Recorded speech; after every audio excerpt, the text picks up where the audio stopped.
First, a couple of just housekeeping. If you wouldn't mind silencing your phones. And what we'll do is at the end of the presentation, we'll come around with the microphone. If you have some questions, so we'll save questions for afterwards. Okay. So I'd like to, on behalf of Quality Liquid Feeds and the VanBedaf Dairy, I'd like to welcome you all to this afternoon's program. My name is Kurt Lahr. I work an area of northern half of Minnesota and the eastern half of North Dakota for Quality Liquid Feeds. So, not to take anything away from the VanBedaf Dairy, the virtual farm tour this afternoon, I do want to just make a note, take a moment to recognize that an achievement or milestone that QLF has. This is our 40th year of doing business. 1977 we began. So 2017 marks our 40th anniversary. So I wanted to recognize that, and that's 40 years of doing business with families like the VanBedafs and many of you in the room. So I just want to say on behalf of Quality Liquid Feeds, thank you for the VanBedafs and for those of you in the room that are customers of ours. For those of you that are not, hopefully someday we have the opportunity to service you as well. So. Now on to the reason why you're here today. What I'd like to say is you're about to meet a family that is very proud of their heritage and dairying in a state that is not particularly known for being a dairy state. You'd never know it by stopping and visiting with the VanBedafs. For any of you that are Facebook junkies like myself, I would invite you to go on to the VanBedafs Facebook page and you will see just what kind of advocates and goodwill ambassadors for the dairy industry they truly are. So one other thing I'd like to mention is the photos that you're about to see here today. If you were to walk on their dairy without any notice, you would find that the dairy is the same condition. It wasn't staged. They keep a very clean, very well-run operation. So that, without further delay, I'm going to introduce the VanBedaf family and the speakers, and we'll get on with the program. So to begin with, up front here is Connie VanBedaf and her husband, Corne.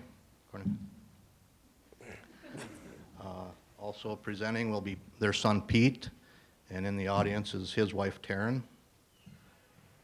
and also their son, Dries, and their daughter, Marcia, and her fiance, Casey. So please welcome VanBedaf Dairy.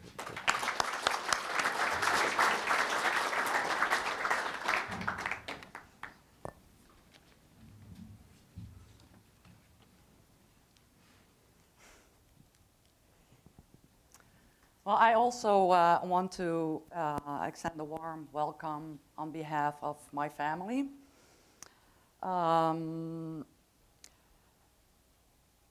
We really love to visit and tour other dairy farms, and I really hope that you are going to enjoy ours today. Go to the next one. We would like to dedicate this presentation to the memory of our late fathers. My father and my husband's father recently both passed away. We grew up watching our fathers dedicate their days and nights to the care of their cows. We learned very much through their example, and our passion for dairy farming is their legacy, and we will do our best to keep that alive. Corne and I were married in the Netherlands in 1989. And in September that same year, we bought his parents' farm. That same October, Corne decided, since he had somebody to milk his cows now, he wanted to go to the US and visit World Dairy Expo.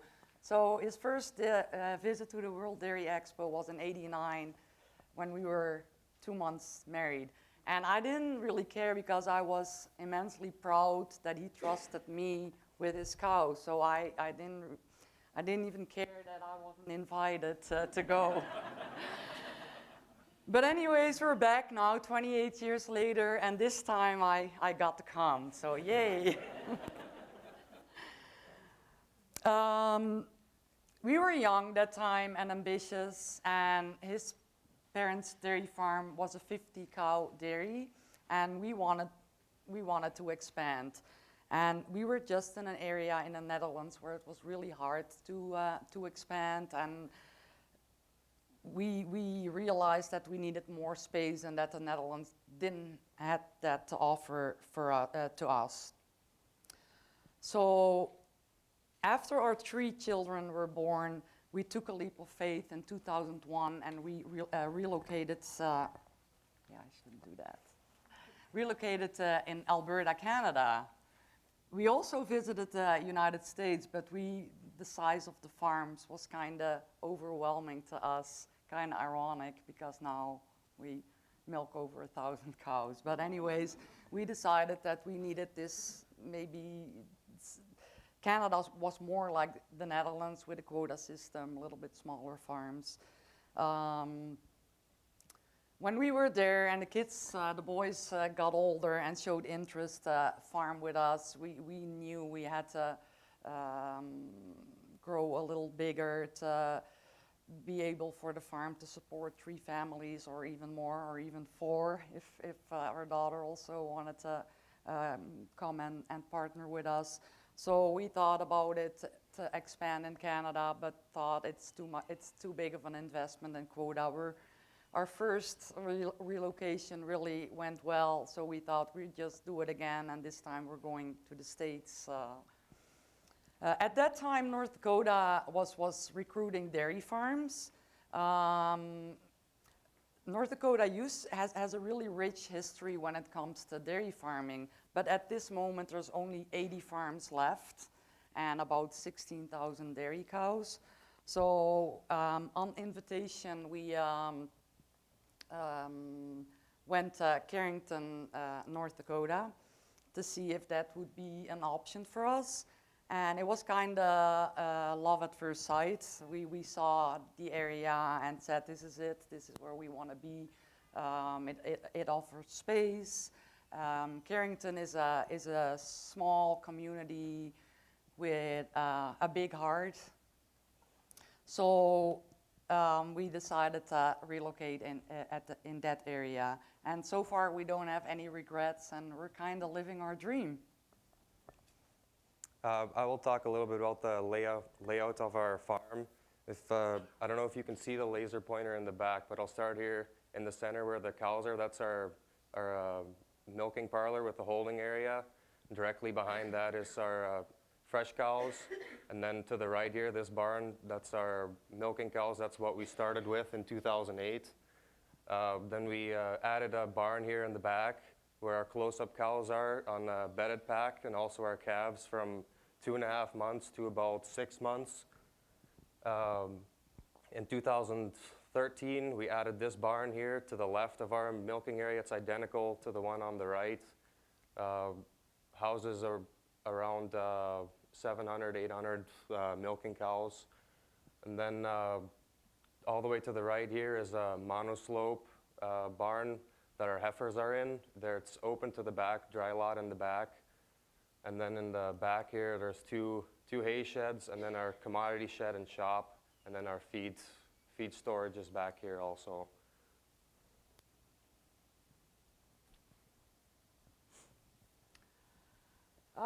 We have a total number of livestock of 2,700. When we started out with about 800 cows in 2009, all springing heifers, so that was a busy summer. We had our calves picked up after they had their colostrum, and they were custom raised. Over time, we brought all the replacements home because we really want to see these calves grow into heifers, and we always did that in the Netherlands and Canada, and we really missed that part, to have them gone when they were little and coming back when they were ready to go into the milk production. So we have 1,500 milking cows and about 1,200 replacements. We kind of work together with Bill from Gen X to see how many replacements we need, and it kind of works out that the way we farm, we need about 1,100 to keep up with the 1,500 to 1,600 cows. Our rolling herd average is somewhere between 29,000 and 30,000. Our somatic cell count is, this was 2016 number, so our somatic cell over the whole year was 96,000. And then the protein and fat, 902, 1,074.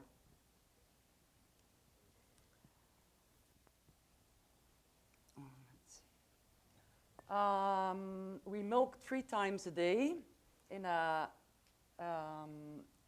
double 24. We started out with a double 16 when we started in 2009, but kept place for a double 24. So about 3 years ago or 4 years ago, we made the double 16 into a double 24. What else can I say? We are AMPI members. All of our milk goes in the bottle. AMPI picks our milk up and they deliver it to Fargo, and our milk is sold under the Casclay brand. Do you want to go back? Maybe I want to. No, it's okay. Yeah.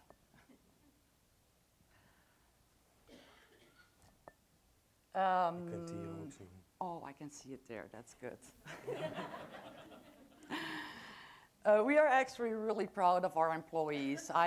We have a great team working for us. If you see the picture, like in the bottom here, you can't read, but their shirt says, "I am VanBedaf Dairy," because we want them to know that each and every one of them is VanBedaf Dairy. We work together as a team. I mean, the veterinarian that works for us sometimes feeds the calves, and the calf feeder sometimes has to help the veterinarian with something, and nobody is good enough for a job, and we're always standing next to him too. So when we put on tires on the pile, it's our family standing next to everybody. So the calf feeder up to the veterinarian is on the pile putting tires on, because we're in it together. And together we are VanBedaf Dairy. So they all wear a shirt on our dairy that says, "I am VanBedaf Dairy." I want them to feel that everybody is important at our farm. We also, it's kind of a circle. When you have happy and healthy cows, your employees will be happy. And it also works the other way around. If you have happy employees, they will be able to keep your cows happy and healthy. So that's kind of how we see it. We want to keep our employees happy, but also our cows happy. And then it's always, the circle will always be round like that. We have 18 employees. We have 3 milkers in the parlor at one time. So a double 24, that means that one milker is doing 8 cows on each side. We have pushers, we call it pushers, but the people that bring the cows to the parlor and back, and in the meantime clean the alleys and clean the stalls. Then we have 4 feeders, a cow feeder, and then the other 3 are kind of calf from milk up to 20-month-olds. And then we have 4 persons that work in the cow care, like the health care. We do all our vet work together with these 4 persons. So preg check, breeding, surgeries, vaccinations, that's all being done by these 4 persons. It might sound a little like a lot, like 4 veterinarians, but we just want to have like 24/7 healthcare covered in that way. We always have a vet working the nights too, if there's a difficult calving or whatever. that there's always somebody around that can assist there. Like I said, our staff is very committed and team-oriented, and I want to commend our herd health team for their excellent work and always trying to raise the bar. We raise our calves in hutches, in individual hutches. That's the way we started, and we've really liked doing that. The calves do really well in the individual hutches. We give vaccination at birth, intranasal, and we also dehorn at 3 to 4 weeks inside the hutch. We are currently in the process of building a calf barn for our youngest calves. They'll be housed in this barn for about a month, and then they will go from the barn into the hutch. It's going to be still individual stalls, and they're going to be fed individually with buckets. But we really felt like in North Dakota, it gets fairly cold in the wintertime. So if anything, it was more of a barn for our employees instead of for our calves. It's not always the funnest to feed calves when it's 30 below and the wind is blowing. Hopefully it goes good. Our plan right now is to have the calves inside the barn for maybe 3/4 of the year and then leave it empty over the summer, but we'll see how that turns out.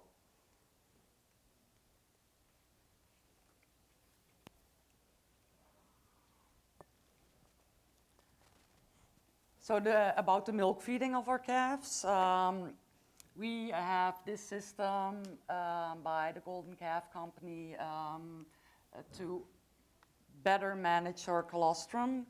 So all the fresh cows are milked like within 2 hours after calving. It's right away goes in the freezer, and this is a blast freezer that kind of freezes it in like within half an hour or something to keep all the nutrients good. And then when a cow calves,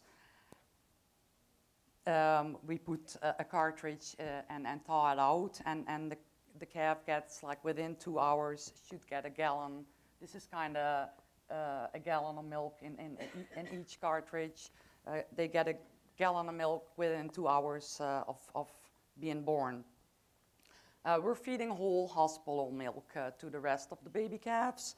Of course, we don't have enough, so instead of getting good milk that we can ship out of the tank, we decided to enhance our whole milk with a balancer, so we can kind of make more milk with the milk we have available. This way it's more consistent, and it's also gives us the possibility to increase the solids in the winter, because in the winter, like my son says, it's really cold, and we just need to give these calves some extra fat to stay warm. And you can do that with just bring more solids into your milk with the balancer. Right away in the hutch, we give them pellets. So like from day one, they get pellets, and then you would be surprised because before they're a week old, they're all eating, not all, I shouldn't say all, a lot of them are eating pellets already. We wean between 50 and 60 days old.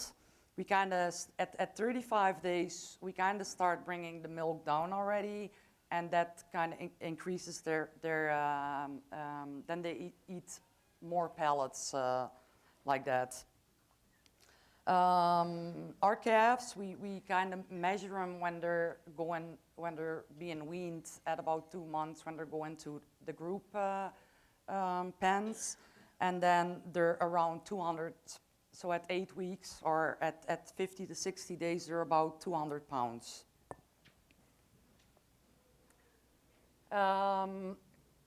So when they're weaned, after they're being weaned, we keep them for 1 week in the hutch to just don't get too much stress going on. So we keep them for a week, and then after a week, they go into group pens. It's groups. The calves are with a group of 25 to 30 in one pen. It's bedding. It's straw, a straw bedding pack. we move from a good pellet that they get in the hutch to a cheaper, locally produced pellet to keep the cost down. At about 4 months old, we wean them off the pellets because then they get a TMR. So then they get their energy in the TMR with corn. They stay in this calf barn. It's 10 pens till they're about 7 to 8 months old, and then they're going outside. So we kind of try to put on a little extra weight before they move to the outside dry lot barn, and then at that age where they're actually about 650 pounds when we move them outside, and they usually lose a little bit in the first pen, but then they get going again.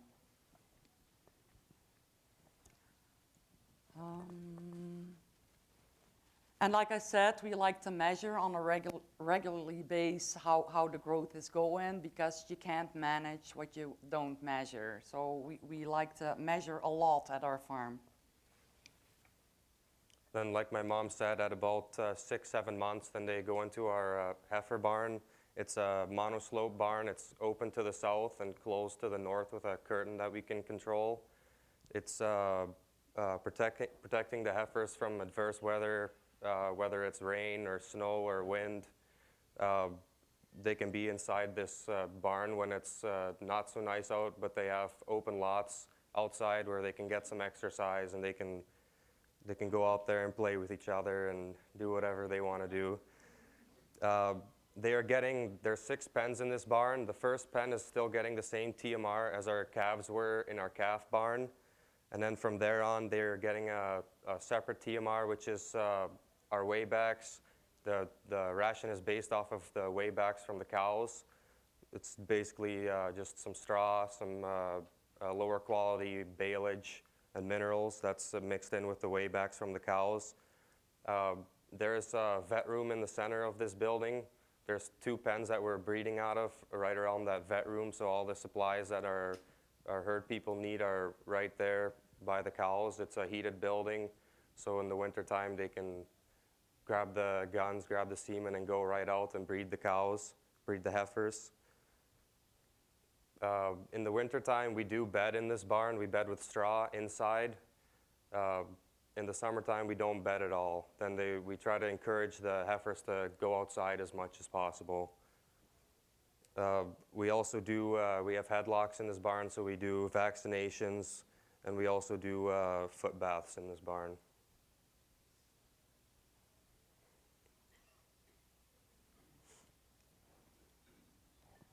So this is our close-up dry cow barn. It's actually the other half of the calf barn. So we just showed some pictures of where the calves were from 2 months to about 7 months old.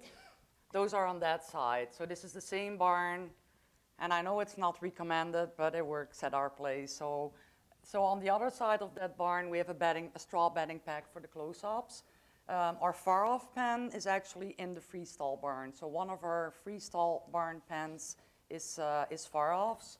That's also where the pregnant heifers go. We breed our heifers. We start breeding at about 12 months.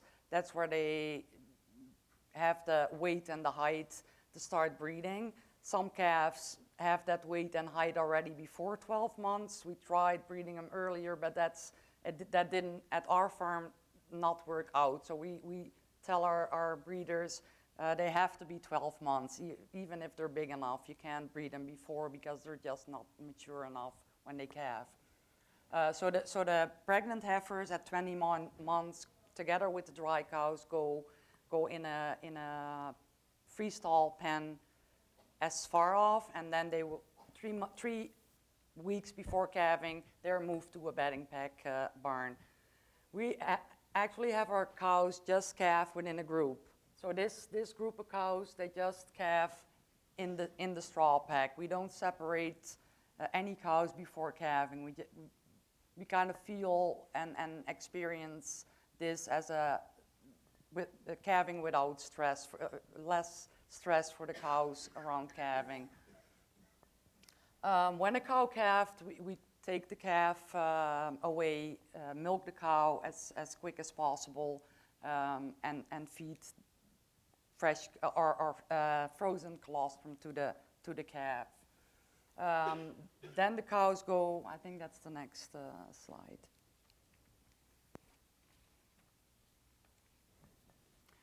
So when a cow is calved, we keep them in a smaller straw pen just for observation, and when we see that they're okay, then they go right away through to the freestall barn.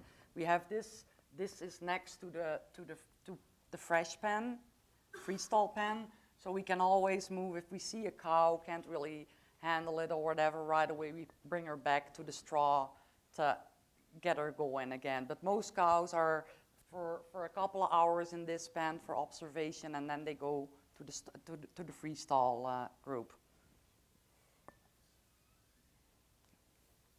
Our cows are housed in pens that are about 180 cows per pen, 4 pens per barn. Like my mom said, when they calve, they go into the freestalls almost the next day. That's a smaller pen of about 50 cows, and we like to keep that pen very understocked, just to make sure that the fresh cows and fresh heifers are getting the best start possible. And then from there on, they're moved into the north barn, which is where we're breeding, and then from there they're moved to the south barn, which is all pregnant cows. In our pens, they're sized so that one pen fits in the holding area at a time, and the cows are not away from feed for longer than 45 minutes. So the last cow that's being milked in that pen is going to be back in her pen before 45 minutes. We have 4 rows of fans in each barn. We do not use sprinklers, but we don't really see any milk drop in where we are in North Dakota. I think a big part of that is that it gets cool enough at night that our cows really, when they drop an intake during the day, they really pick that up at night. And we're doing normal things like foot baths, just to keep our cows' feet good and healthy. We're using sand bedding in our stalls. We recycle the sand and we put it back in our stalls. We are using, as you can see in the picture on the left, their stalls are sized for the cows so that they lay in there straight, they don't lay crooked. We have what the people from QLF told us is something special, is a neck rail. It's a strap that the cows don't bump into the hard metal pipe. They hit that strap, and then they know that they have to lay down right there.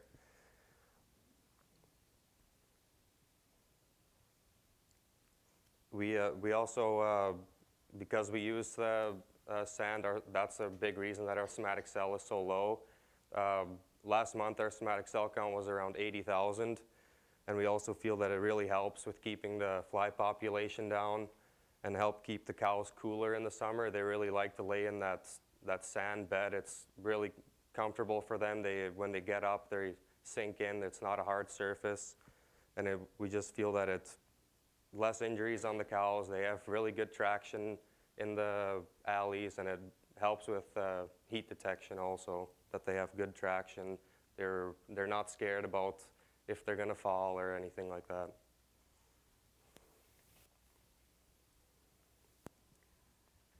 So in the middle, in the center of our dairy, we have a hospital or a vet office.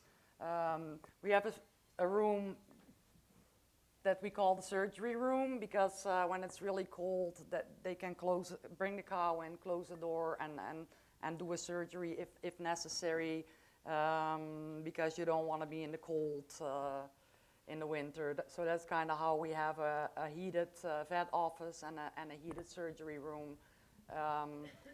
Also, they can load their guns with semen in a heated room and put it in the gun warmer and take it out, so it doesn't matter how cold it is. This is kind of nice for the people that have to care for the cows.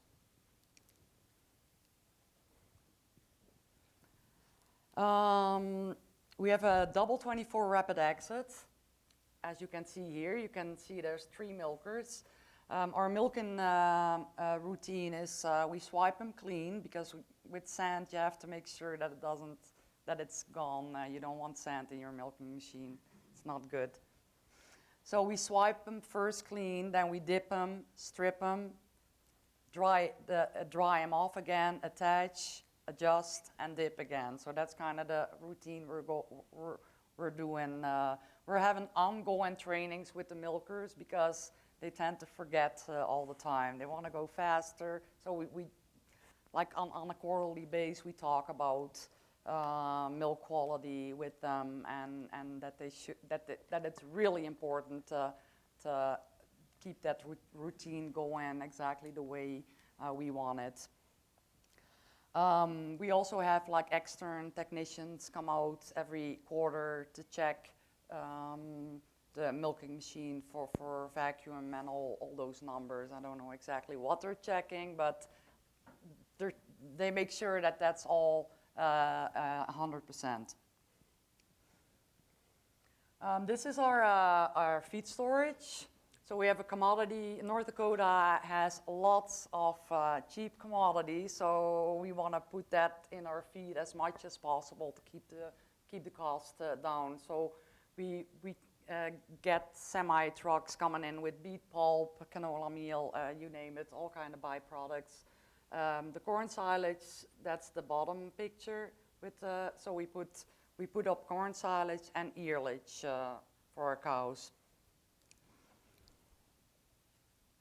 I also have to mention here that our ration is 60% forage, and so it's really important to have good forages because it makes a big difference. This year we put up a new straw, our hay building, hay and straw, and I know you're probably all thinking, well, that's a lot of money to store your straw, but we really feel and believe and calculated it out. If you have good storage, you can have way less shrink, and in the end, it will all pay itself back, and like better milk production because your feeds are in better shape when you put them in the TMR.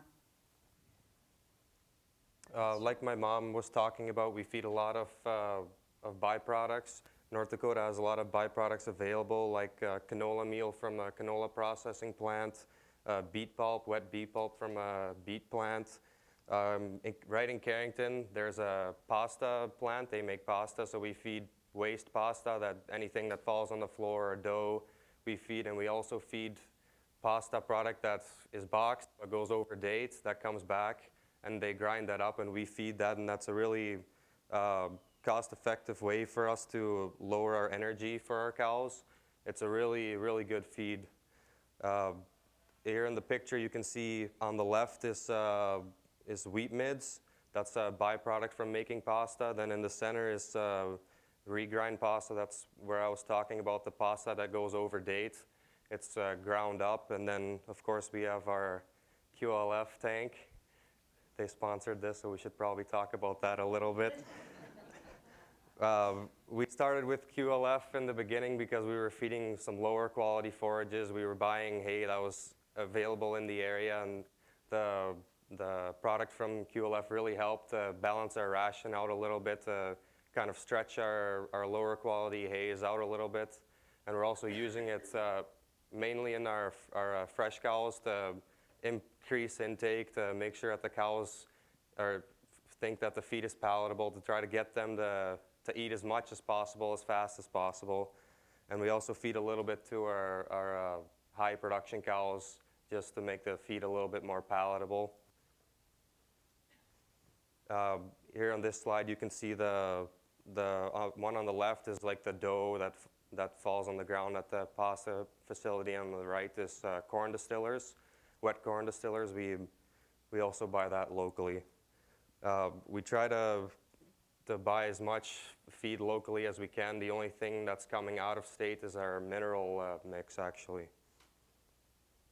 Our ration is balanced for about 90 pounds, and we're getting pretty much what our ration is balanced for.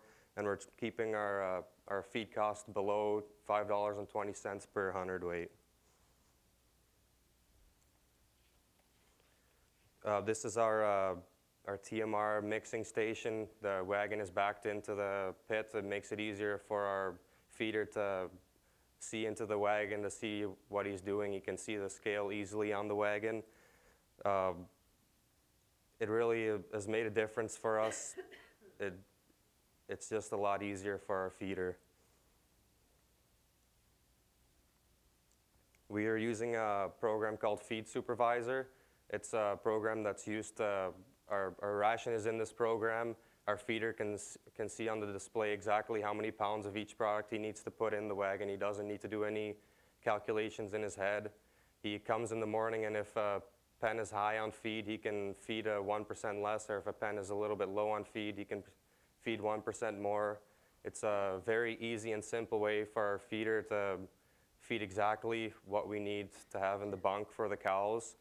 And we're also using this program to track what our feed costs are, to track our feeders, to make sure that they're following the ration properly.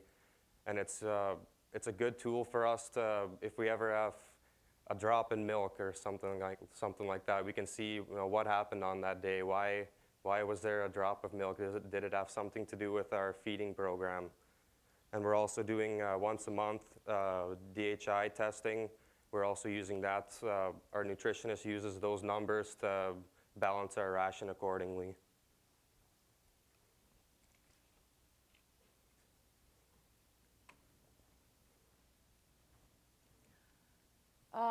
We don't use BST on our farm because our milk is bottled, and we never in the Netherlands or Canada, it's not allowed, so we weren't really planning on using it anyways. But you kind of have to manage your reproduction and cows really well when you can't use BST, because like when they're 400 days in milk, you kind of want them to be dry. You want a short calving interval. So we're actually going, and we're actually trying to have like as much milk per stall at our dairy, and that means you want the least amount of cows dry. You want them like short days in milk, like overall on a yearly basis. So our calving interval is 368 days. The average days dry is 48 days. So we can keep our days in milk a year-round average is 150 to 160 days. And that's how we can keep our milk production high.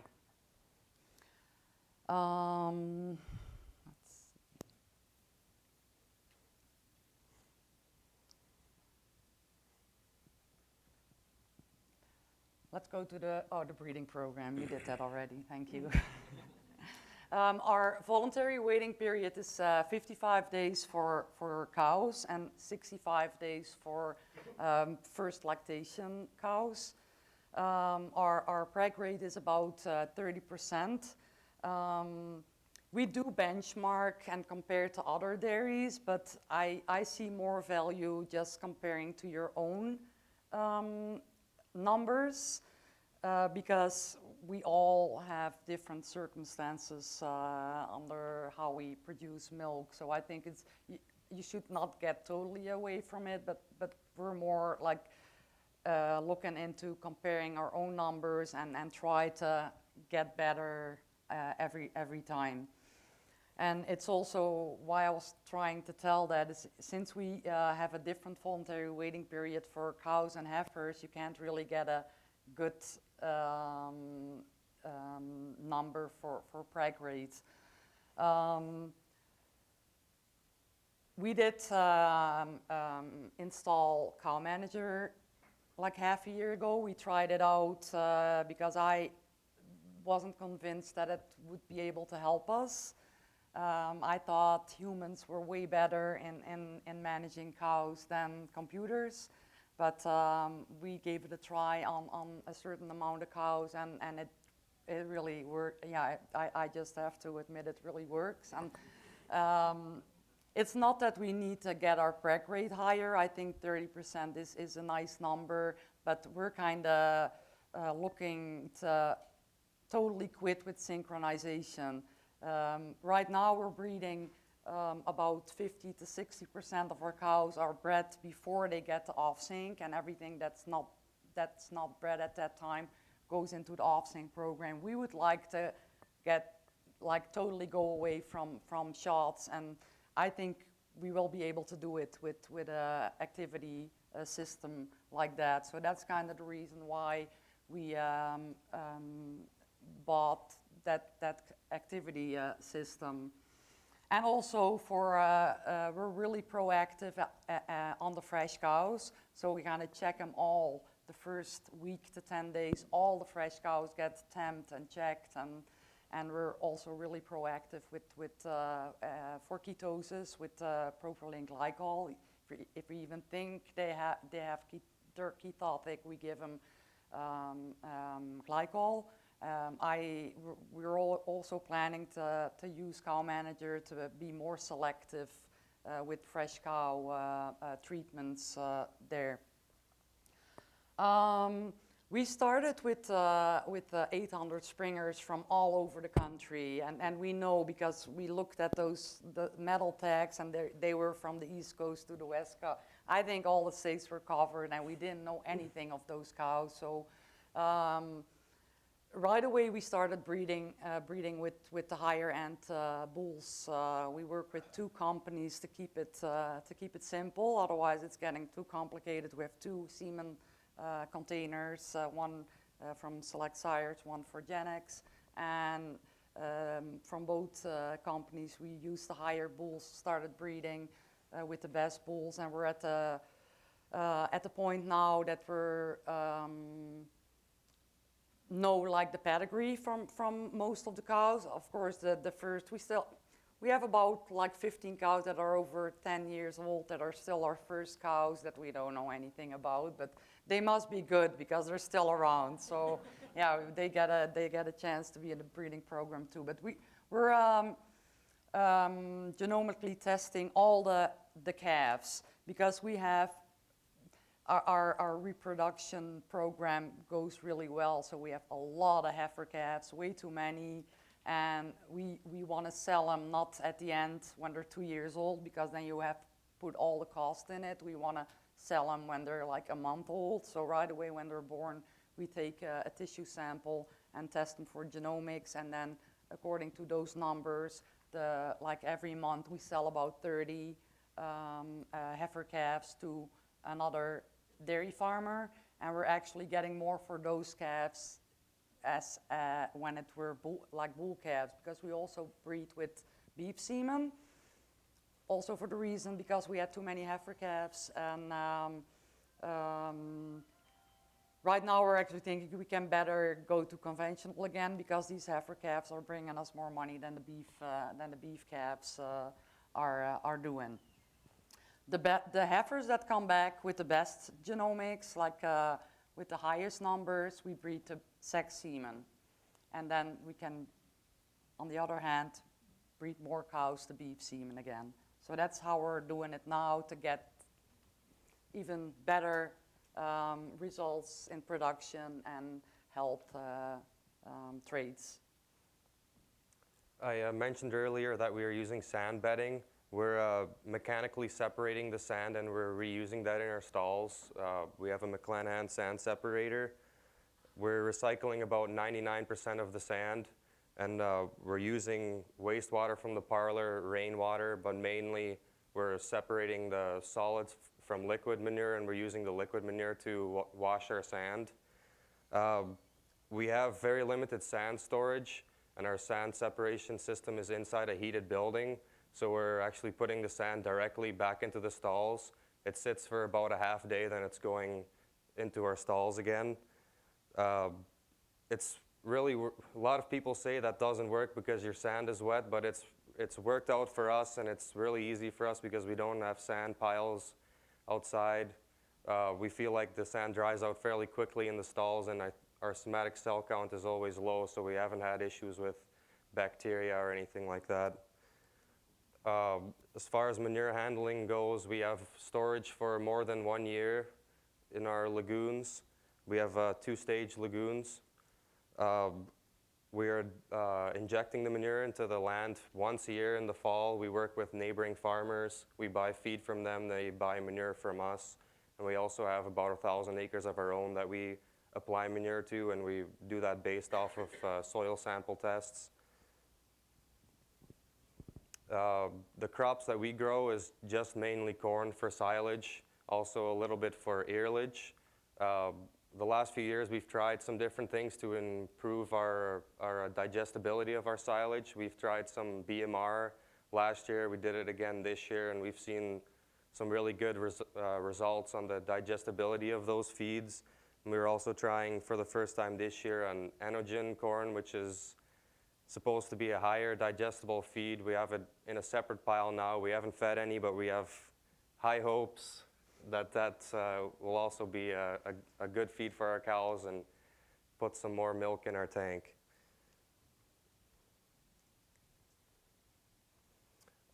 Like I said, we use rainwater that's collected from the roofs to separate our sand. We try to recycle as much as possible. Any water that's used in the parlor for washing is also used to wash our sand. We try to recycle as much as possible, like we do with the sand and the water.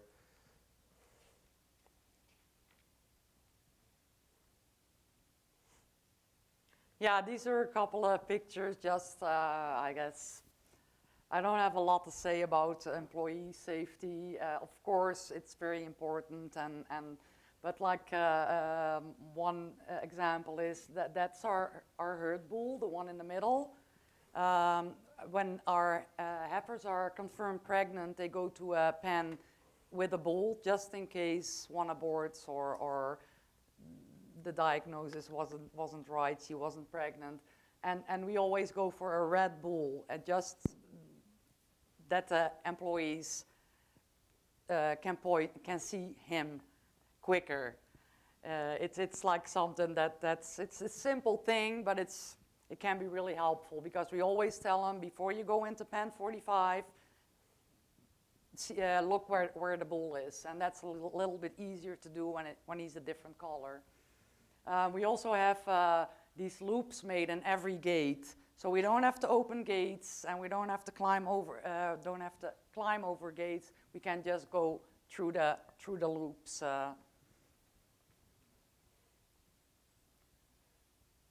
So then we're almost getting to the end. Every other year we have an open house at our dairy.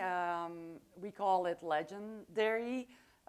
North Dakota's tourism slogan is North Dakota Legendary. So we thought right along with that one and make it legendary with an I in it.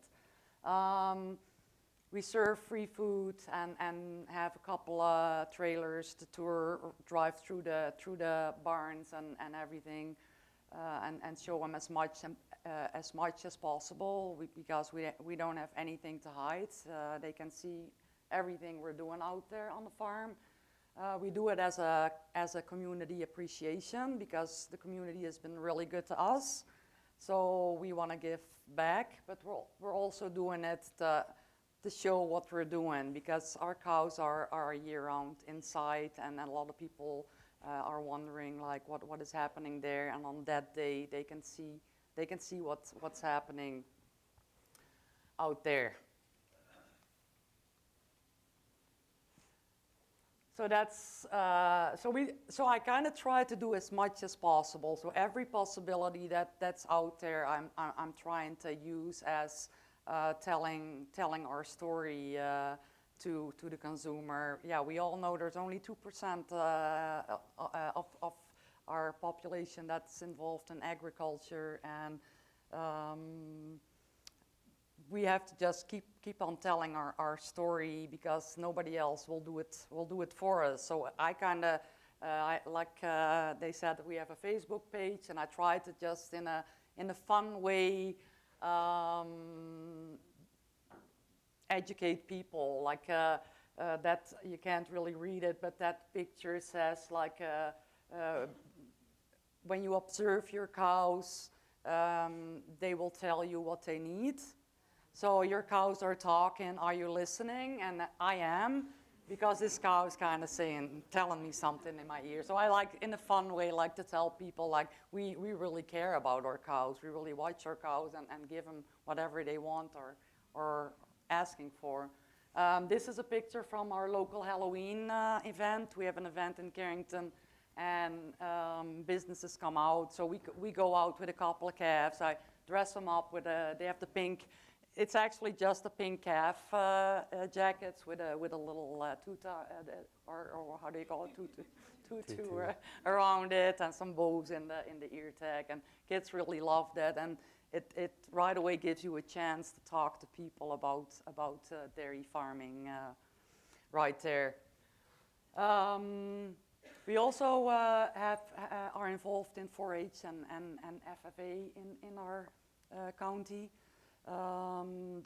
We are the only dairy farm in Foster County, and there's not a lot of dairy calves at the county fair. Actually, there were none. But then when we moved in and worked with the 4-H group and said, you know what, we'll give you the calves. They can stay on our farm. We have one pen that's dedicated to the 4-H calves. The calves stay there. The kids come to our farm. They can come whenever they want, and they know what to do because they've been doing this for the last 6 years, I think. And the older kids will teach the new ones what you can't and can do at our farm. And the thing about having them on our farm, they actually see what's going on. And when these kids go to college, they can tell the truth. Because you know what's being said in college these days, that we don't care for our cows and calves. And then they can actually say, well, I know better than that because I saw it with my own eyes, what is happening on a dairy farm. And so we had like, how many calves did we have on the fair this year? About 20 or so. And then the last 3 days before the fair, we bring the calves to town and pick them up again when the fair is done. And that's the end of our presentation, Yes. I guess.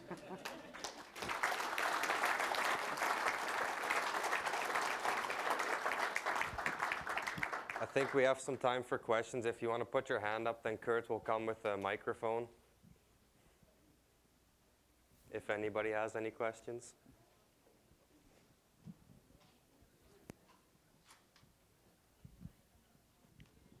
When you said you had veterinarians there, I'm guessing that's your herdsman's, not a college-educated veterinarian, or do you have No, we actually use TN. Maybe I should have talked about that when we were talking about labor. We use TN visas, and they're actually animal scientists, but we call them veterinarians because they're doing vet work. But they're from Mexico. They have an animal science degree, and it's actually like on the medical field, so they know how to do surgeries, they know how to do a prac check. I call them vets, but I actually should call them animal scientists. They prac check at 34 days, and they're actually doing a great job there. But yeah, you're right, they're not US certified veterinarians. We work with one local veterinarian. She comes in about quarterly just to talk with us about any issues we might have, to go over our scripts to make sure that we're following the rules, because she has to write a script for us, and just to go over our hospital book, just to look at what we're dealing with and how we're dealing with it, just to keep an eye on what we're doing at the farm. How do you acquire these Mexican animal scientists? They just, are they advertised and you hire them, or what? We kind of course, we know we have more Hispanics working for us, and we, through them, we get a name, and right now we're actually applying for another visa. So I'm writing a letter, a job offer, and the only thing I have to do is send the job offer to Mexico. He goes with the job offer to the consul and gets a visa for 1 year, and you can extend it. So our main animal scientist is already with us for 7 years, and we're actually right now working on his permanent residency so that he can stay forever because he's awesome. You guys had an excellent presentation, by the way. When you started out with the cow manager thing, how can I ask you how many cow managers you started out with, or how many? Was it the ear tag thing or the? Yes. So we put Okay. in 50 50, tags, cows that were like supposed to come and heat. Okay. Yeah. All So right. and then we decided to not have them go in the program. So the ones that showed a really good heat, we decided to totally take them out of the shot program. And they actually came perfectly 21 days later, showed a nice natural heat. And of course, we all know that happens when you don't, that's nature. But when you have a lot of cows, it's just really hard to keep track. And I think that's the reason why a lot of farms went through the synchronization programs just to keep track. But I think if we have a better help to keep track of those heats with these ear tags, we don't need those shots anymore. But we'll see. We're not there yet, but we're definitely going to give it a try to just go. Yes, and now we're actually I think half of our cows have the ear tags in right now, and we're going, like, we want to do that within a year. Do a few every month. Yeah. I'm curious as to what were the circumstances that led you from going from the Netherlands to Canada to now North Dakota in terms of your itinerary for setting up your farming operation. Can you say that again? So what do you exactly want to, how we did it? Or? What were the circumstances that led you to do that? Oh, we had a 50 cow dairy in the Netherlands, and we knew that was not going to do it if our kids, we wanted to create an opportunity for our kids to become a dairy farmer like our parents did for us. I mean, they made sure their farm was ready to take over for us and make a living on that farm, and we were thinking if we want to do the same for our kids, and the area where we were farming, we couldn't acquire more land. We couldn't, because we were close to like a nature reserve, and we just totally had it with the things that came on our plate those days. And I said one morning to my husband, I said, either way we're quitting or we're leaving, because I'm not going to have breakfast with a person like this that's always frustrated. So we decided to leave and go to a different place. And I always say, because people say, well, there's no rules in the United States. People from Europe would say that. There's no rules in the United States and in Canada. Yes, there are. We have exactly the same rules, but we have more land available to put our manure on than you guys have. So, I mean, there's regulations here too. We can't put more manure on than our soil tests allow or whatever, but especially North Dakota, I mean, there's a shortage of manure. There's people calling us, and they're on the waiting list to get manure. So that's the difference. And the reason why we moved from Canada to the States was a quota system. And we kind of should have known, because we knew what a quota system was in the Netherlands, but maybe we needed that step from a 50 cows to 120, and then we kind of thought, yes, we got this. We can manage a bigger farm and go. Maybe it was a good thing that we didn't go to the States right away. But it was actually the move from Canada to the States was the quota system, that we wanted to expand and we didn't want to buy quota rights. Very impressive. Thank you. Is there anybody else? Nobody else? Well, I again would like to thank the VanBedafs for their business and for the presentation. And I think you'd agree with me that they are very cow-minded, very unique animal husbandry people, and I think they do a wonderful job. Thank you. Thank you.